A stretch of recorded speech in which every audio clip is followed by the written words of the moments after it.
My love wasn't enough.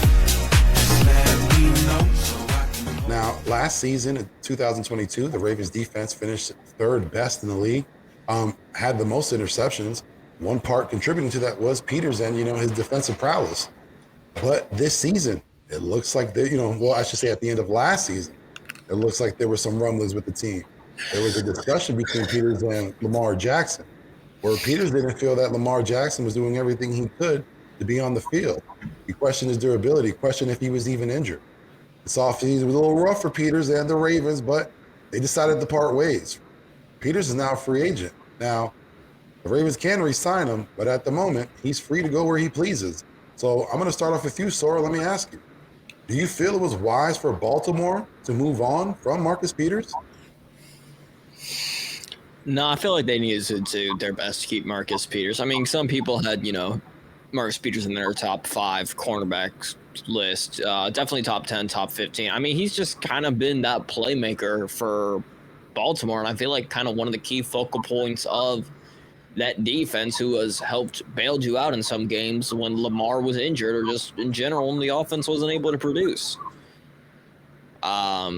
So yeah, it's going to be interesting if Marcus Peters goes anywhere. I mean, that's going to automatically be a top priority free agent.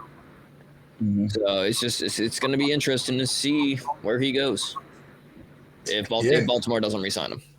It is very interesting because I'm already hearing those rumblings of the Raiders. Yeah, very interested in Peters. Yeah, and they need defense everywhere. So that helps. Well, you are correct in the fact that they need defense because right behind him, there isn't much. You have Brandon Stevens, Adarius Washington. Again, these are unproven guys. So, Manny, let me ask you, do you think it was a wise decision for the Baltimore Ravens to move on from Marcus Peters? Yes, because like you said with like the Lamar thing, he questioned like his durability out there if he would play on the field and stuff. So I think it's just the best decision for the Ravens to move on from him.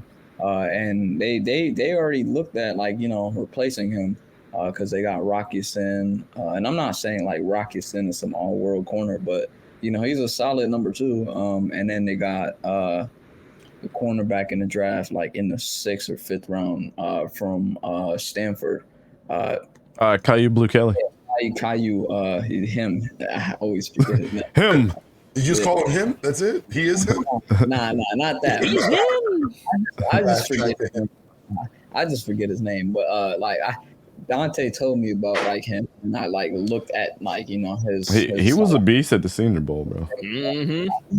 Playmaker, bro. Yes, he was. So I think if they give him a chance, or like let Rocky Spin go to 2, I think it'll be a good fit for the Ravens. And Marcus Peters, like, I don't know if you guys always like have caught this about him, but he's always been one of those types of guys. Like, he knows what he's worth. Like, I'm not saying every player in the NFL doesn't know what he's worth, but he speaks like his mind. Like, if you watch his pressers and stuff, like he knows what he's worth as a player. And like with Lamar's big contract, I don't think this gonna like fit. And then Patrick Queen's gonna try to get paid.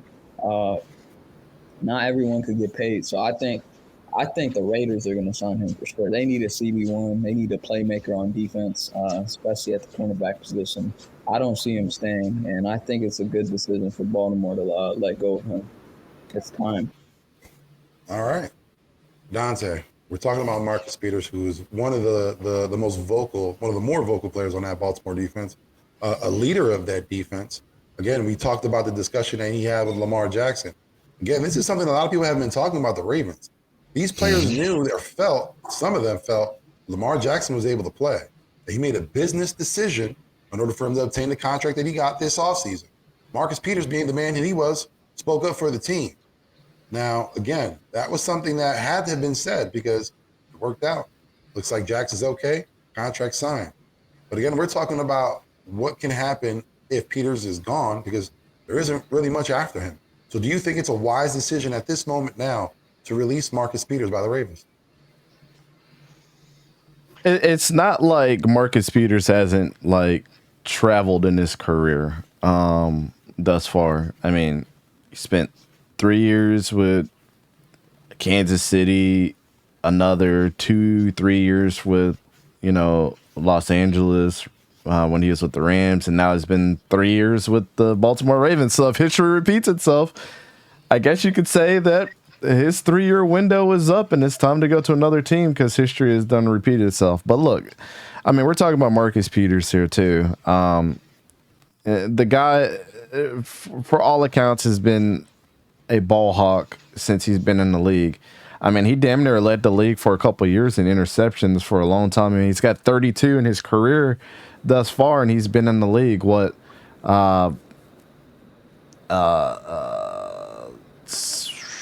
8 years now? So, wow. Side note, he's a Washington corner. I just want to make that clear. Yes. No good cornerbacks come out of Washington, a wise man once said. Throw that out there. Just want to throw that out there. But, you know. We're talking about a 2-time All-Pro, 3-time Pro Bowler. I think he's still got it in the tank. I just think if you look at everything that the Ravens have done thus far, they're trying to get younger. Yeah. I mean, when they feel like your services don't match up, it's your time to go. And we tried to tell people last year that man Kyle Hamilton was something serious. Not the fact that he plays cornerback, but playing safety, he was a great piece of the puzzle. And they went out and got Caillou Blue Kelly, who is an incredible cornerback, and I think his type of style of play is going to fit right in with what the Baltimore Ravens like to do as well. He reminds me a little bit of Marlon Humphrey too, just the all aroundness that he has. So, you know, would you rather have 2 Marlon Humphreys on your team or 1? I think I'll take 2. So I think I'll take 2 plus Kyle Hamilton plus Roquan Smith plus all those pieces of the puzzle that they have there right now. That's why they were able to get rid of Calais Campbell and everything too, because they're trying to get younger in all accounts. I mean, I think for the most part, the one thing that people always worry about is like his attitude issues. But would you rather have a dude that's all about his team and would die for his team, or would you have somebody that's halfway bought in as well? So every team that he goes to, I think he makes them a little chippier, and I think he makes them a little better as well. So, you know, Marcus Peters to me, he's a beast. He's been a beast, and I think it's just his time to move on and you know, do another 3-year stint somewhere else later on in his career. By the way, Kyle Hamilton was the best safety last year in football. Listen, Kyle Hamilton was out there like an artist. He was a Picasso in the backfield. I only wish more people, had confidence in him and, watch the tape. Hold up, though. We ain't going to move past this now. I tried to move past it. There was one dude, Eagles fan. There was subliminal in there. There was one dude. Oh no, we were said, setting you up for the alley oop, by the way. I know, and I'm about to slam dunk that joint. I'm about to be the Jordan logo right now, bro. I'm going in for the kill. There was one dude in this community that said, "I think he's undersized." How, fam? I think that he's gonna be a bust. How's he looking right now? Like when he means like undersized, I'm a Picasso too. So like does he mean like his height? Like he said he was undersized at 6'4", playing safety. Yeah, that's what I'm saying. He said his frame. He said he didn't like his frame. He thought he was undersized to be playing safety. But then later on and said that him and CJ Gardner-Johnson being on the same team would remind him of Brian Dawkins and somebody else. Like, it was like the switch up was wild, bro. The switch up is wild. But we've been trying to tell y'all, there's been these guys up here, Fishin's in the chat. We watch college football. We watched every single snap, not every single snap, but we watched most of these games. And we've watched film on these guys to go back and reaffirm what we think about players. And last year, I want to say that a lot of the players that we talked about were absolutely correct coming out in the draft. I mean, one guy that I was absolutely wrong about was Sauce Gardner, but half of the guys up here loved him. So that's one thing. I mean, 50% is good when it comes to the, the people agreeing on stuff. But then we were right. All of us love Derek Stingley Jr. All of us love Jalen Petrie. All of us love Kyle Hamilton. And they are all, and we said that Derek Stingley and Kyle Hamilton could be the 2 generational players that came out of last draft. And they showed every single glimpse of George Karlaftis. Garrett Wilson was my guy. Chris Olave, again, hey, Olave, yeah. Drake London was mine. Source had us talking about Dameon Pierce at nauseum. And I said that he was my number 1 back coming up. Yep. When we saw the tape and we watched games, we were like, what the hell was Florida doing? Why were they holding back so much? But guess what? That's only for the Texans' benefit. I don't understand how anyone. I'm about to say, yeah. You know, I know earlier last time I said during the revamp series, I was like, yeah, Colts are my AFC team. I completely forgot, by the way. That was a lie. It was the Texans. I can't understand how anyone like that watches football thinks 6'4" is a bad height for a safety. Like that's literally perfect height. Like, you know what's gonna be even funnier is that's not even the most blasphemous thing we heard. Yeah. The most blasphemous thing we heard recently most blasphemous thing we heard recently, all off season leading up to the draft, all we heard was about Bijan. What college should he go to? I think Georgia. Might have been Bama. Not only your boyfriends have been talking about this dude draft 5 all season, and you don't know which college he went to. My God. I'll just say this: at least they have crazy good cameras and they know their angles. Like that's what they have going. Hold up. Full screen me real quick. Full screen me. I heard that. I said ejecto seat, cuzzo.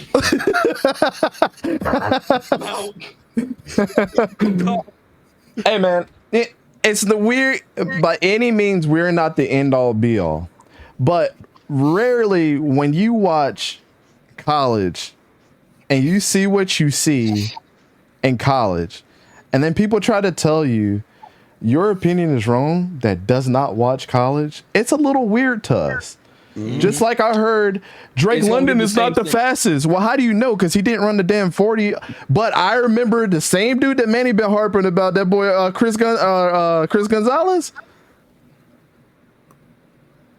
Chris Gonzalez, right? When he played in Colorado. No, I remember Drake London giving him that work. Oh, it was. I remember Drake London giving Utah one of the fastest defenses in college football that work. Bro, that was a long time ago. I don't care. Last year? Bro. That was a while ago. And Fisher makes a good point. Just wait till after this season. People are going to be like, where'd Keon White come from? People are going to be like, where'd Riley Moss come from? Bro, and I've been hearing nothing but good things about Keon White. I've been hearing nothing but good things, especially about Riley Moss right now. Mm-hmm. I looked into some stuff of what Pat Surtain has been saying about him, bro. He's like, bro, he gonna be a beast, bro. People don't even know he gonna be a beast. We've been saying this, man. Same thing with Gonzalez. I just want to throw that out there. No, you ain't about to try to slide that in there, brother. I would be more than happy to make that video, Manny, of me saying that I'm wrong. If I'm wrong, man. But I heard that he'd been cooking. I heard that he was the best cornerback in practice. He's one of my it's practice though. Bro, in this draft. Bro, is that really saying much though with the Patriots cornerback room? But it's saying got one who just got arrested. Let that information come out. That means a lot. Yeah. If Belichick is allowing that information or letting that praise come out. Yeah, it's Belichick. You got to take heed to it. That's what I'm saying. I guess, but also, what competition is there? Literally, one of them just got arrested. So that cornerback room is dwindling. He's gonna be a rookie cornerback going in as a rookie, and he's gonna be CB1. Like off. Since we had Marcus Peters up there, that needs to be a target for the Patriots. Facts. Yeah. But here's the thing. We can move corner out. Yeah. So here's the thing.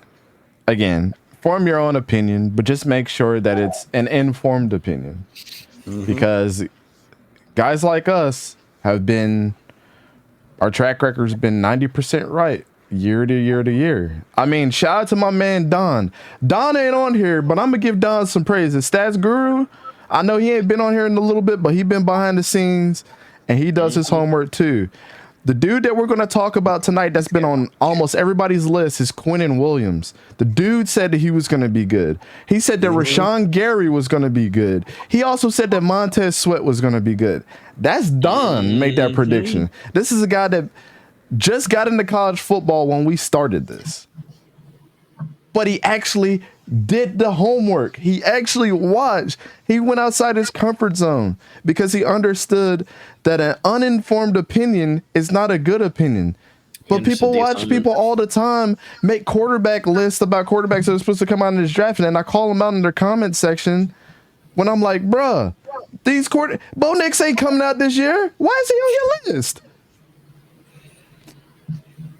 Having Matt Stafford at 2. Bro, will you guys mention Bo Nix? I'm not here.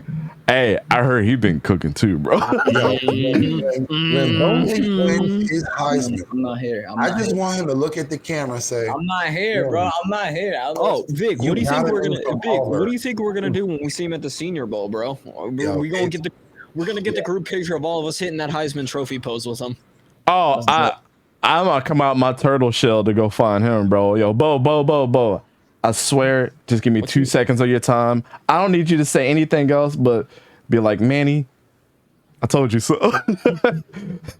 We told you so, bro. What do you more likely you're gonna have me be the runner again? Run, get him. You were like that retreat. But yeah, man. I was like, excuse me, sir, Richard. Hello. Hey, man, we appreciate everybody that takes the time to listen to us talk this talk, though. It's important, especially if you don't. It's okay to say when you don't know anything, but that's what we're here to give you. When everybody said this is a dark period, we're gonna give it to you today.